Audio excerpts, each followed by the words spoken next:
Hello, guys, and welcome to a new podcast. This time it's a guest who has been on this podcast before, but that podcast ended up being not out due to my technical skills. So today we have a producer in the background that is able to provide some good sound and also some good face interviews here with some live cams. Maddox, you have done this before, but I don't think people heard it. So can you introduce yourself again? Who are you? Hello, Anony. I'm MathiCs. I'm Koen Buiten. I'm from the Netherlands, and I play Trackmania now for like 8 years.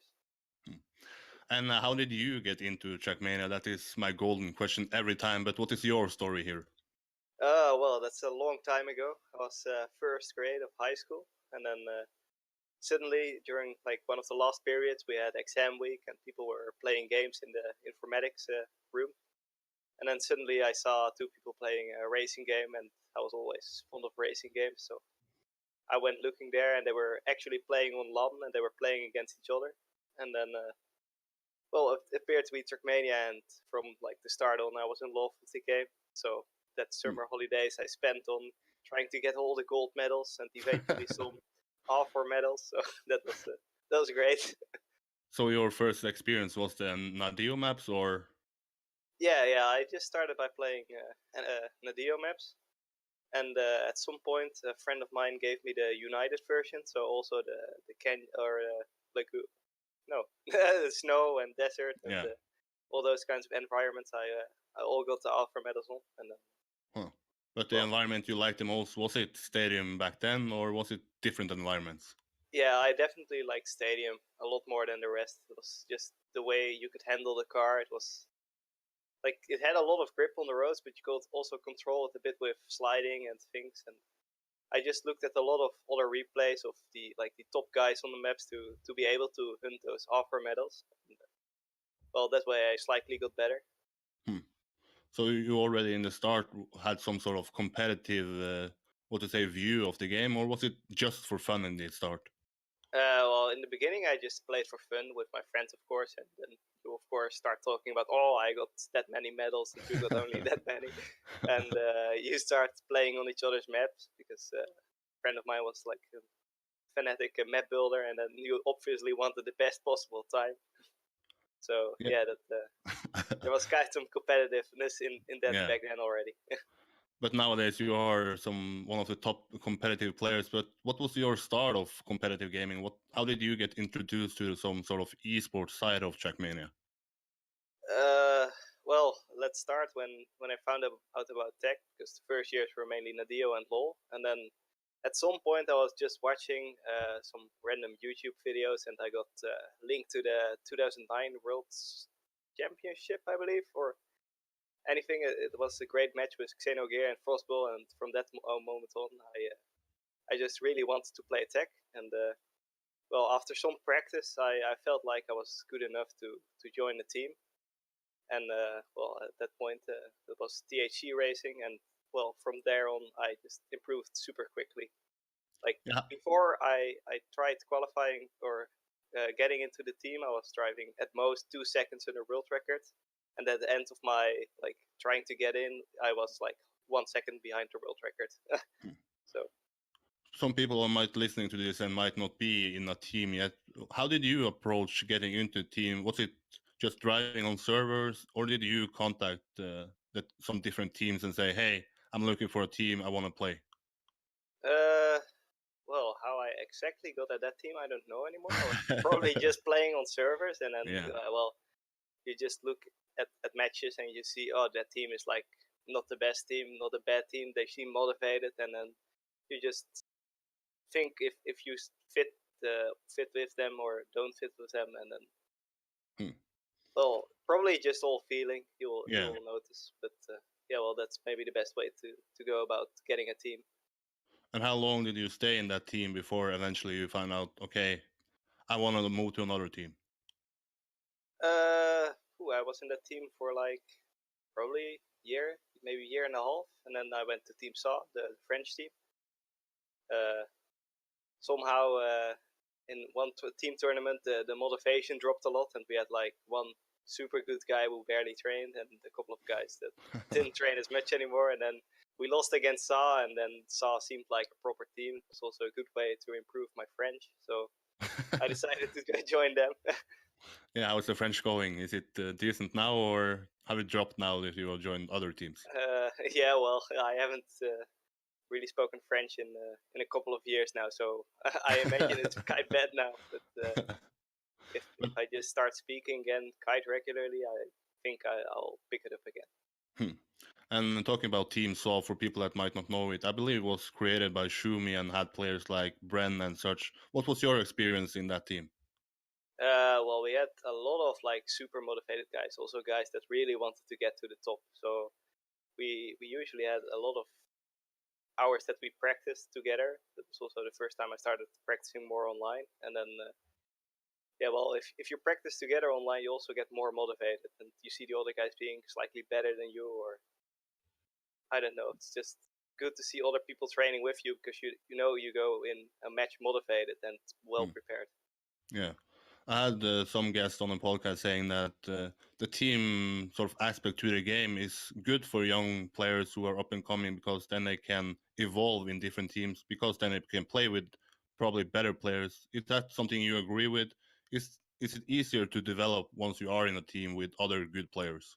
Yeah, well, just solo, I guess no one is really gonna reach the top level. You can get really far, but you just have to see other people driving, because they just approach corners a little bit differently, and if you look good at them, you can start realizing why they are quicker, and how yourself you can even do it quicker. You just need a bit of creativity to get in corners. And yeah. And from Team Star, where did the journey of MathiCs go from there? What was your next team? Well, SA at some point disbanded, kinda. A lot of people went to the Smart Line team that Shumi created, and well, I felt it was like the point for me to switch to another team, and I got asked to aim by, I believe it was Noobs, but I'm not sure anymore. And well, AIM was like a very good community team with also quite some good players, so it felt really good.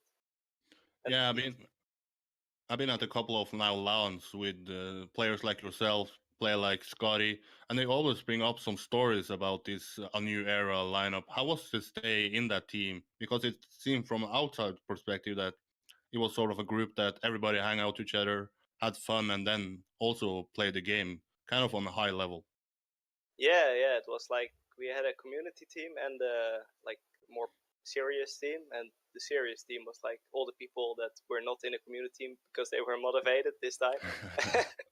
And yeah, well, at some point we got people like Javi Flyer and Wally and all that together, so then we suddenly could reach a really high level with quite some good players. And well, the community team was there to back up like the less competitive part and keep the fun in the game, and that was really a mix that I liked.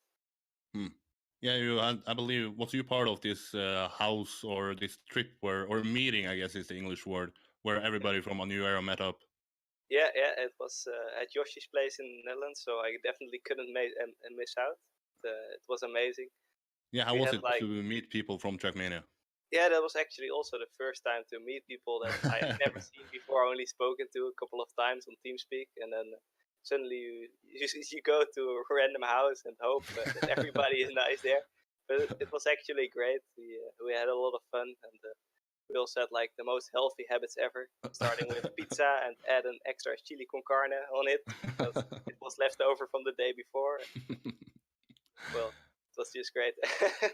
Yeah, going into meeting people for the first time, people you've probably spoken to a lot on online. Was there any people that sort of surprised you? Okay, this guy didn't expect to be like this in real life, like say in a positive way.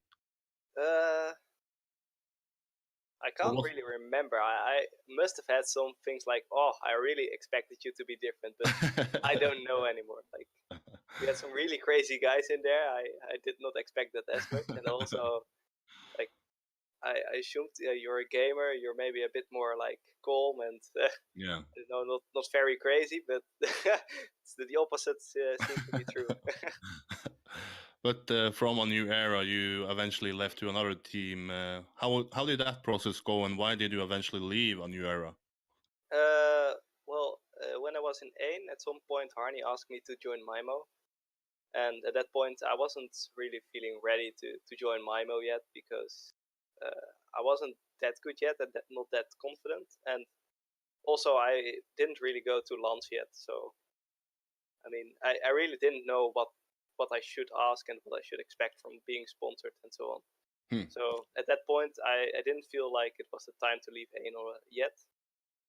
So I waited a bit, and a couple of, I don't know, maybe half a year later, Dutchy got asked, and at that point they asked me again. So at that point I decided to go because I had been to the Gamers Assembly of 2017 together with Dutchy and Scotty, and well, it's just way nicer if you get things paid instead. So. Yeah. So main motivation was now that you can go in there, you had already a former teammates, but now you had some sort of support in the background. Yeah, you had and the support, and I was feeling way more confident. Like I had gotten quite much better, I would say. And yeah, well, Dutchy was going as well, so you already have like a teammate that will be there again. So. And how would you call, let's say, the first stay in Venture? What was that feeling for you, and how would you sum up that stay? In Venture or Mimo? What? In Venture, I guess Mimo just changed the name to Venture, or what is the story there? Well, Mimo suddenly didn't want to sponsor a Trackmania team anymore, so we had to find a new sponsor. Well, Dutchy and he went to LANX, where Dutchy got first and I got second, and we played against 6 other people that were from Team Venture, but they were actually not that familiar with the game. They were not as good, and well, they were mainly a Rocket League team, and well, they actually gave us a card of their team and told us that they want to organize an eSport organization, so we could always join them. And well, we remembered that when Mimo left us, and like from that way on, we actually got in Venture, and well, Venture is growing and growing, so it's going quite well. So the people who are in Venture now, I believe it's a quite solid lineup there. They can thank you and they can thank Dutchy. What do you mean with? Like, because you had a contact to Venture and eventually contacted them, I guess. Oh yeah. They of course knew us, and we met them on the LAN, so that was like a good start already. And yeah. But then in September, the news about this new lineup or this new team in Team Sampi broke, and you were one of the 5 guys who signed up there. Before, or how did you get approached by Team Sampi, and what do you think about it? Some people thought it was a scam. Other people said, okay, this is legit.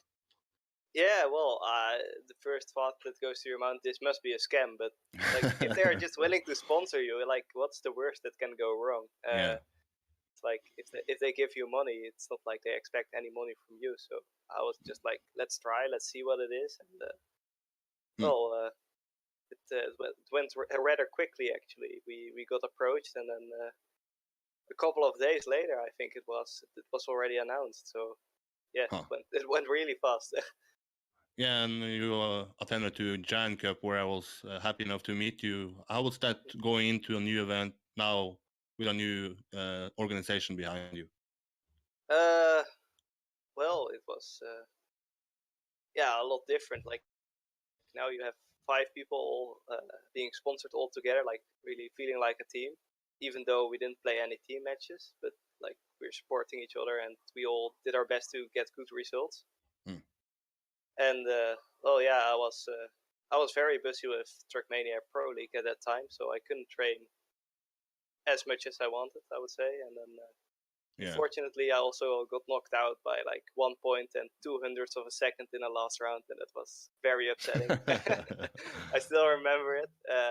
So that was not my greatest performance. But I could cheer for the rest, and Tween managed to pull off a sick performance during that tournament. Yeah, and the tournament coming after you, or coming after Giant Cup for you, was the Trackmania Pro League, or the then qualifications for the Trackmania World Championship. In my eyes, I believe I contacted you on during the season 1 or no, season 3, and I said congratulations, see you in Paris. But eventually, you didn't able to qualify there. Why didn't you end up in Paris at the World Championship? Yeah, I remember I had a sick match when beating Massa, like in the beginning of the pro league, and then yeah, well, that was just the match of my life, I guess. And then after that, it went on a bit downwards. I had played the maps way too much before, like the matches actually. So between the matches, I wasn't motivated to practice anymore because I quite well knew how to play the maps, and well, you're not gonna perform better if you don't just keep it up a little bit, and Yeah. if you're not motivated to drive good rounds anymore because you know you can do it. So I just started playing worse and worse in matches, and that was catastrophical.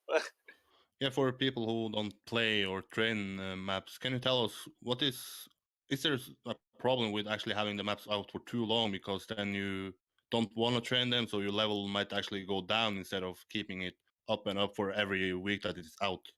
Yeah, the thing is, like when you start learning a map, in my opinion, is that you get a feeling for every turn, and you want to drive every turn as fast as possible. So at the point, at the start, you just learn turn by turn how you can go quicker and quicker. And at some point, like your main margins are gone, so you can only win like 0.2 if you have a good run. And at that point is to really start where the training starts to get in, because then you really need to focus on what lines you're going to take and how you are going to do that in match as well.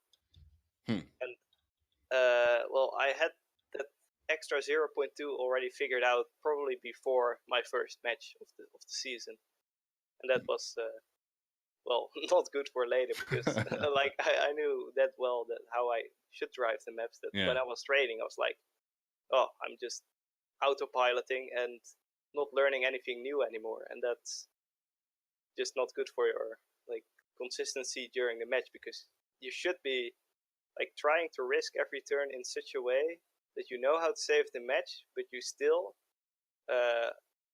like crash and learn from your crashes. Hmm. And that's And also how you can do it safe in match, in my opinion. yeah. Yeah, if you are to say to tournament organizations, how long should a map be out before eventually the most prestigious part of the tournament comes up? Yeah, that's a good question. uh, well, I was really good in the second match, so I trained for 3 weeks there, so I would say three. No, Uh, I think that's also different per map, because if you have like the yeah, TMM maps who are generally a bit easier, I guess, to be in like ultimate shape, you could do it in 2 weeks, maybe even in one if you have a lot of time, like free time. But in general, on the hard maps, it's also like 5 of them. You definitely want 3 or 4 weeks. yeah. Yeah, after you not making it into the World Championship, and after the World Championship was over, people were surprised that, okay, Team Sampi had signed 5 people in the lineup, and then they kicked out 3 of them. How did you find out about that you were no longer wanted in Team Sampi and that you had to find a new? Your sound dropped out a bit, but Okay, I guess okay. I know the question. I found out about getting kicked out of Team Sampi probably like right before the World Championship. There were already like rumors in Sampi that some people were gonna get kicked, and well, at that point it was like, if those rumors are true, I'm gone. That's really obvious since I'm not at the World Championship. But also for me, it made a lot of sense that they started kicking people, because if you're not going to play team matches, you don't need as much as 5 people to go to a LAN. It's not like we're a CSGO team or League of Legends team. So if you have like 2 individual players that are just motivated and do good at LANs, you probably have enough. And it's also a more sustainable like company plan, I would say. Yeah. So you think the mistake here was not maybe actually that the players didn't perform, but that Team Sampi signed up too many players in the start and maybe didn't realize that if they want to attend to online events or offline events, sorry, they only probably need 2 or even 1 player if they really want. Yeah, well, I guess 2 players are a bit nicer for the team spirit. They can cheer for each other, travel together, those kind of things. But yeah, what I think is that Jakub Jankto, the leader of Sampi, might not have like ultimately known about the game's atmosphere and also the environment, the competitive environment. So he kind of knew who were the good players, but he didn't know who were the best. And also, like, I'm not sure, but maybe he didn't know how many LANs there were in a year and how much we were actually dedicating our time to Trackmania and how many of us have a second life or whatever. Yeah. And after you then got kicked out of there or let go, did your motivation drop, or was it like, okay, I will have no problem to now find a new team and continue my Trackmania career? Well, I just asked if I could go back in Venture, and luckily I could. I also kept playing team tournaments for them because that was allowed by Jakub. Yeah, well,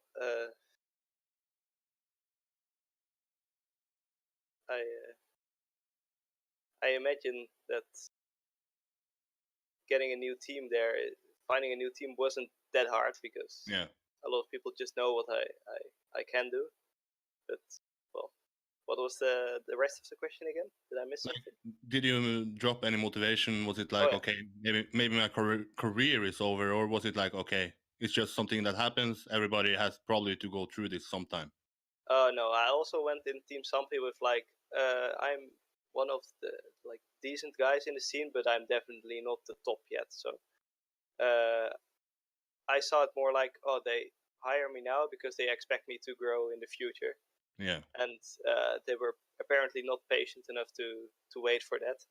I also can understand that a bit, and they also have two good players, so totally makes sense. And about the motivation,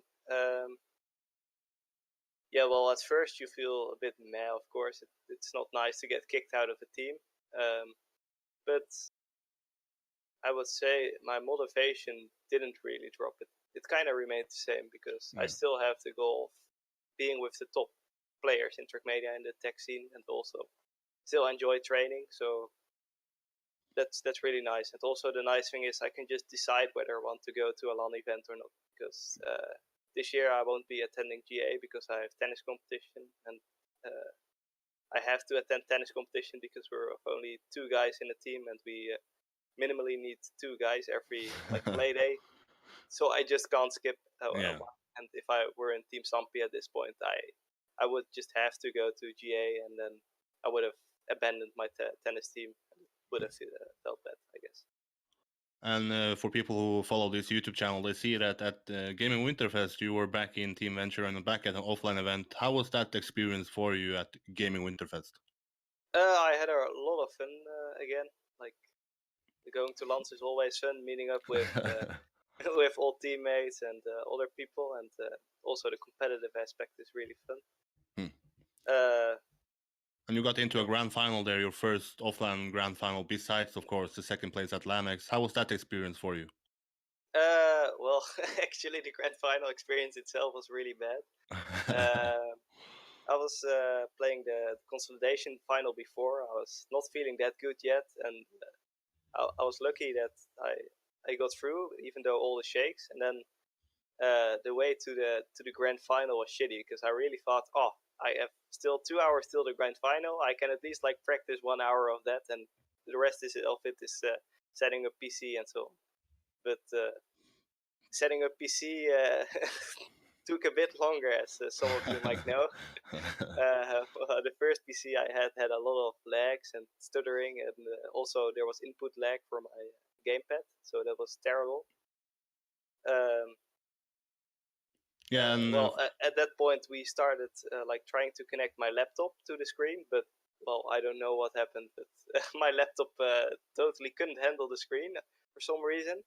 So we moved between PCs and tried if the PC next to me was better. Well, it was slightly better with the input lag, but like there was still a lot of stuttering. So I didn't know what to do. I tried changing a lot of different settings, and well, somewhere in the way of moving my pad from one PC to the other PC, I just accidentally rolled over the USB port of the thing, and it was completely bent.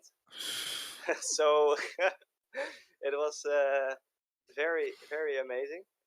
And well, luckily those tech guys there just managed to like unbend the USB port, so it did work again. But at that point, it was already like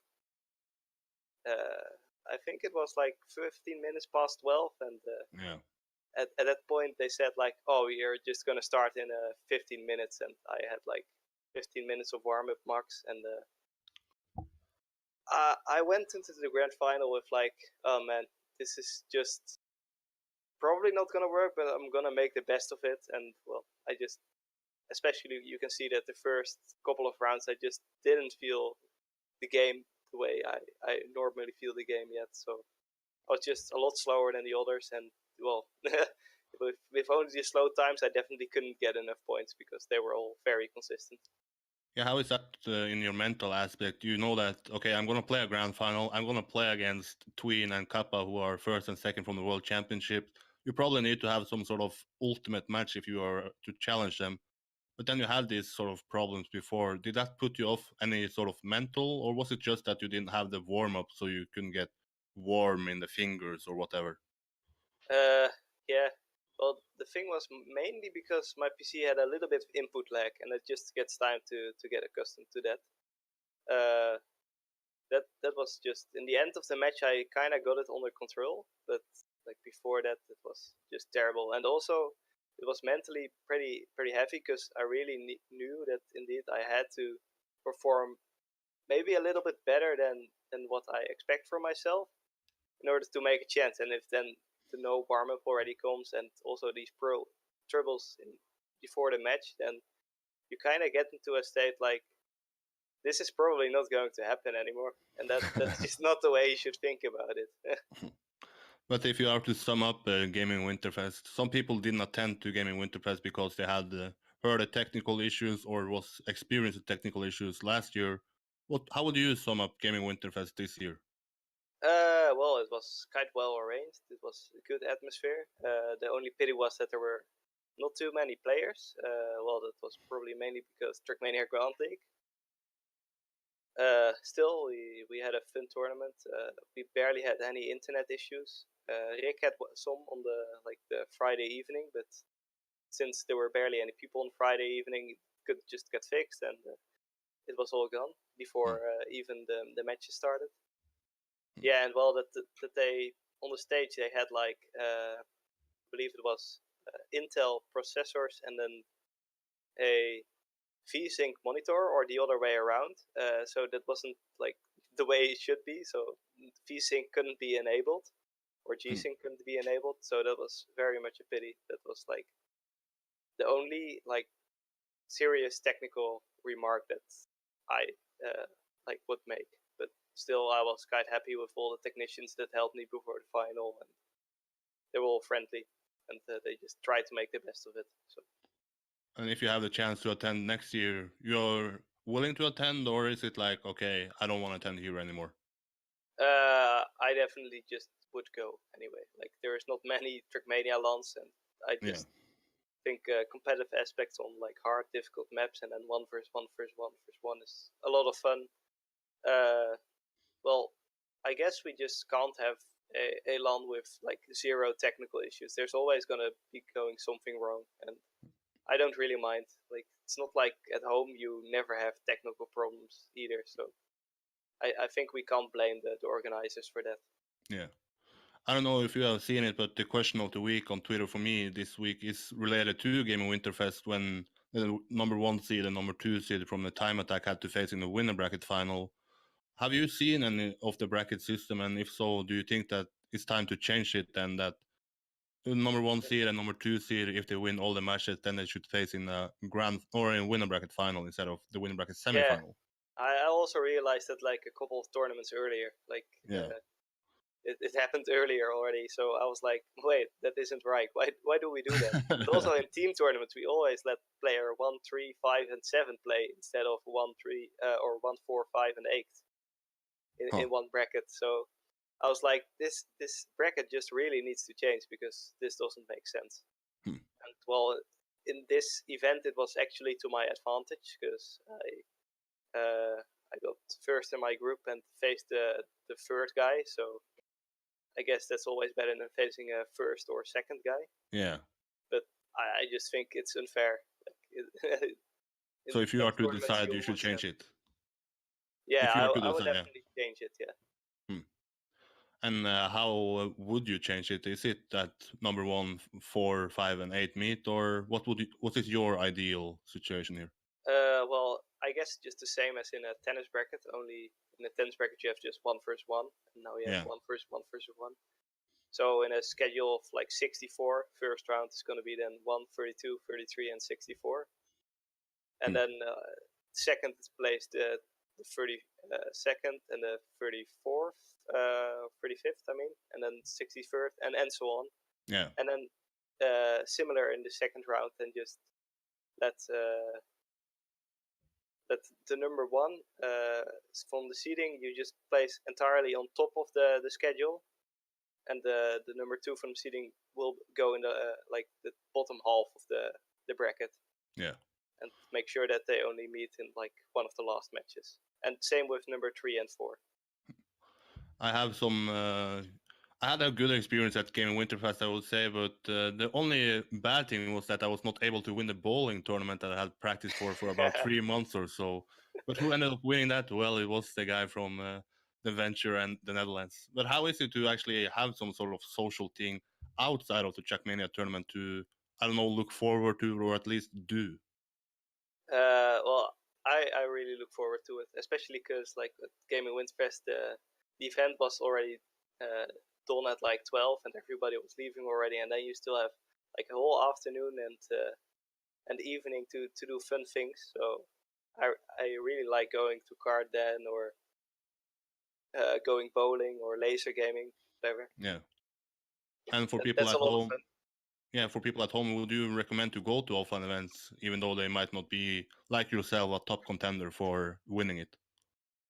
Uh, I would definitely recommend it, but you just have to go in with a different mindset. I mean, Yeah.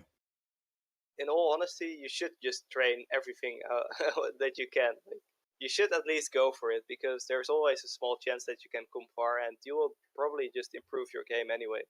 And the other thing that you should do is probably just go with teammates. You're usually as good as your teammates, and it can be a huge motivation boost to try to get further than your teammates. So that's always I always want to get further than my teammates, and then I'm happy. But I never succeeded so far. Looking at future events, you have of course the La Catalan coming up, and you have Gamers Assembly coming up. Now the Gamers Assembly are more or less full, and it doesn't look like it will have more slots. But you're not attending to that. Why? You said tennis matches, but why won't you see? Will we see at La Catalan then? La Catalan is just too far away from me. Yeah. For me, like taking the airplane is fine. I wouldn't mind, because I can just take my laptop and my screen in the airplane. But it was also would just be nice to travel with people, and well, traveling with like Dutch guys would already mean that we either go drive like way too long, because Spain is way too far away, and going by plane with all would be fun, but a lot of people have complaints about taking their PCs in the plane, so Yeah. that's just not great. So what is the plan for you for the next of the year then in Trackmania if you don't see you at La Catalan or Games Assembly? I'll just wait until the next land comes up and see whether I can actually visit it. And well, until that time, I'll just practice in team matches, and I'll probably also practice the Gamers Assembly and Catalan maps when I have a bit more time than now. But and you have the playoffs in the Trackmania Masters team coming up. I believe it's on Saturday this time. How do you see that cup playing out? That's a good question. I really didn't look at the entire playoff bracket yet. Are you planning on playing it for Team Venture, or are you staying out? Well, I'm definitely planning on playing some rounds, but the upcoming weeks and Sundays and Saturdays are not that great, so I just don't know when I will be there yet, or when not. So I'll just have to look from week to week and hope I can just keep free during match time, because I really want to win a team tournament again. I really feel bad about going out in the group stage in ESL and nearly also in this cup. So I really want to like perform like to the best of what I can again next matches that I play. If you're not planning on playing too much, maybe I have to change my prediction, because I predicted Venture to actually win this all, and you're saying I should maybe look to change it, or? No, well, I'm just a part of a team. There is just plenty of guys there that are at least as good as me, and they will also play. So I guess your prediction is not that bad. I mean, I wouldn't say that we would win already, but I guess I see us as one of the favorites. I guess, even though we had the bad seeding during the Swiss system. You are one of the up and comers, but you are probably a guy who is now pretty close to the top already. But if you look at some younger people or some people below you, is there any players that we should look after this year who can some sort of come up and be a new face in the top scene? Oh yeah, that's a good question. Yeah, a lot of like young guys are improving like very rapidly. Also a bit like older guys in the community. I heard that Megorian is actually coming to Gamers Assembly this year. I don't expect too much from him yet, but he could be a big upset in that tournament. Also, how he plays on TMM maps, if he can convert that to a bit harder maps, then he should be fine, I guess. Also, Kimi from our team is like showing a lot of improvement actually lately, and he's just when he's training, he's playing so sick. So I just I see him getting better very rapidly. Yeah, well, last time I mentioned guys that can be considered to be top now. It's like Cappuccino, Bren, and Razor. Yeah. So those guys are definitely guys that could like maybe stream onto the number 1, number 2 spot, but we'll have to see about that. The hottest topic and the biggest topic in Trackmania at the moment is the Trackmania Grand League. How much of that event do you follow? Is it like you watch every step, or do you have some sort of casual approach to it? You just watch when you have time and maybe watch some maps instead of all maps? Well, at the start of the season, I just wasn't motivated to watch it. I did see that Bits got 4th in the very last map of the first round, and that he got 2nd, I believe, and he got 4th in the total score in that step. And that was just ridiculous. So the next weeks, I only watched the last couple of last map mostly, and then those guys lose all their points. Yep. But during Gaming WinterFest, I actually watched the whole step with Scotsman, Easy, Dutchy, and Soldia, and that was a lot of fun actually. So I also watched the whole step last week. Yeah, what is your overall feeling about this event? Do you like it now that you maybe watch more and more of it, or do you still see something that you would like to change? I see a lot of things that I like. Like the overlay is amazing. It's just so viewer friendly. It's actually fun to watch, and it's also really tension to see people with a lot of points be in the last 8 positions, because you're just like cheering for them or cheering against them depending on if they're your favorite. Oh, please get higher. that makes it interesting, I think. And also a nice thing is that risk gets rewarded now. Winning a map receives $100. So I really see people doing that in some of the earlier maps. Losing all your points in last maps is probably not worth it. Yeah. But are you now liking this event that much that you planning to try to qualify it? I mean, you have the open qualifiers on Sunday, but then again, there will probably be a new one for season 1. Are you planning on qualifying for this event now or trying out it? No, if I would have tried to qualify, I would have done it from the start already, because I could have qualified back then as well, or at least try to. And the reason I didn't want to play Trackmania Grand League was mainly because again, tennis matches on Sundays that could take the whole day, and that could basically mean that I had to miss like at least 4 steps, and well, I mean that didn't seem appropriate. Like then let somebody else play. That will be more fun, I guess. So you have to look at then when the next open qualifier comes to see if what play date it comes, if it comes up with tennis matches also. Yeah, I mainly look at tennis matches, deciding whether I want to go to LAN parties and Trackmania things. Trackmania is a big part of my life, but still I see sporting, friends, and all those kind of things slightly more important still. Yeah. Maybe that's also the reason why I'm not the absolute top at the moment, but so You have to come to the Netherlands and make sure that you hurt yourself in some way so you can become a good Trackmania player or the best Trackmania player. Yeah, well, that's one way. I will call Dutchy. Oh no. But I'm running out of my questions and the questions I had. I probably forgot someone that I asked you last time, but is there some questions or topics that you want to share with the people or that you see more important than others? Well, I have seen a lot of interesting like question of the weeks on your channel lately. Indeed, for example, like the bracket, and I also had something. Do you have some good questions of the week? I don't have them here now, but something that you want to maybe feel or ask the community a future question of the week. Yeah. Then I need to think about that.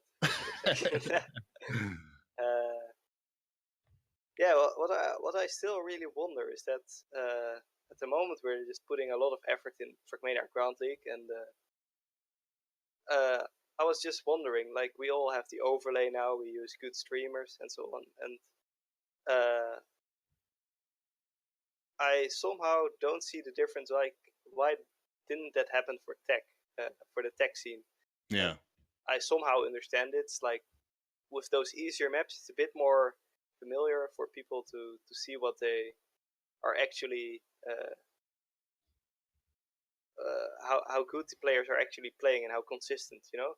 Yeah. And with hard tech maps, I mean, it's just very hard because when you start playing a game, you can't even slide. So that's just unimaginable for those people. So in that regard, it definitely got better than the normal tech scene. But I still wonder if people think that we could have actually done the same with the tech scene, just the tech tournaments. Could we have promoted that the same way, and would it have grown so big? Yeah, would you have thought that, like, let's say now people say that the numbers are high for this event, but that's just due to the fact of different streamers streaming it. If they had streamed, let's say, Pro League Season 4, would you have thought the numbers would have been the same and the interest would have been the same? I personally do think that would have been the same, yeah. Yeah. Yeah, well, I can't like estimate if it would have gotten higher or like, but I think in an exciting tech match like the grand final, I think a lot of people would like to see that and watch till the end. But I could be totally wrong, you know.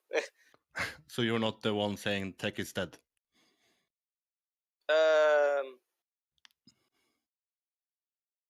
I wouldn't say tech is dead. I think just the tech tournaments will just keep going on. But maybe like the competitive aspect and the LAN aspect will go a bit more towards well, what do we call it? Normal style maps? Yeah, I don't know. League style maps?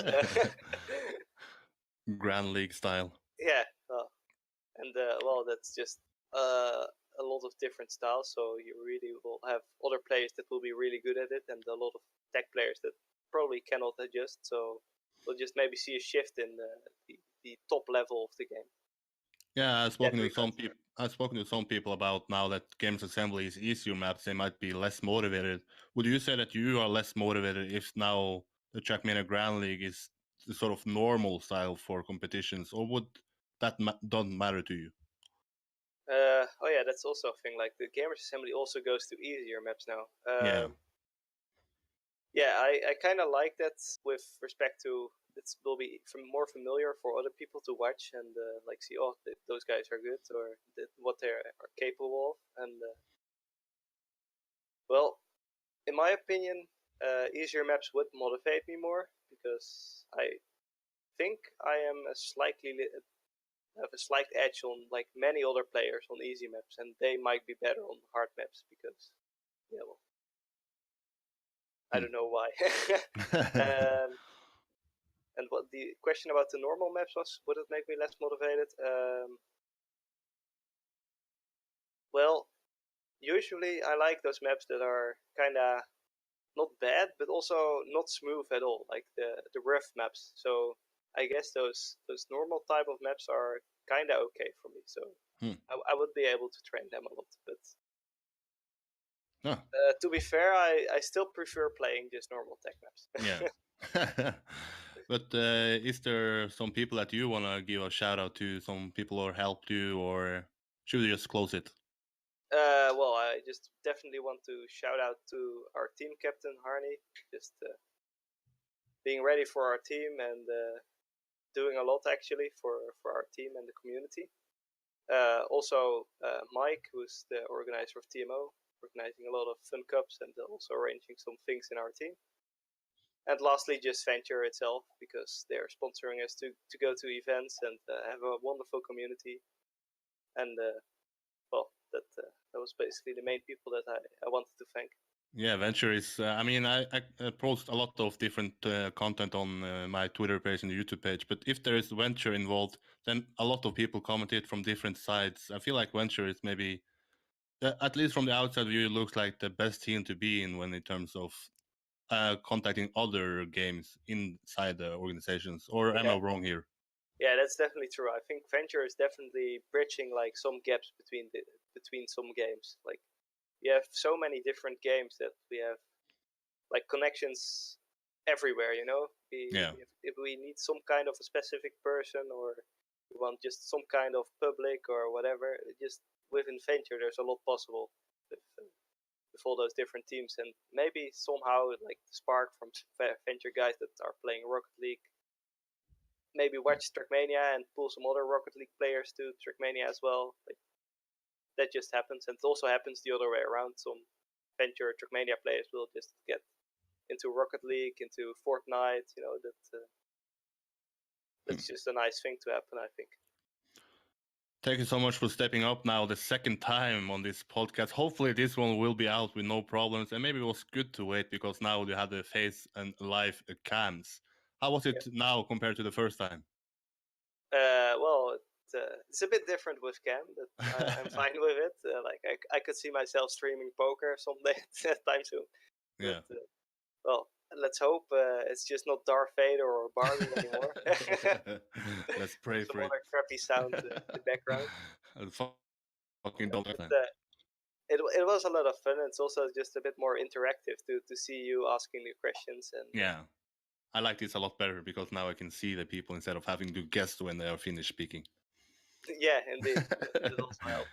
No delay. That's perfect. Yeah, let's see what the finished product seems like. But yeah, thanks for stepping up. And for people listening, bye bye and see you next time.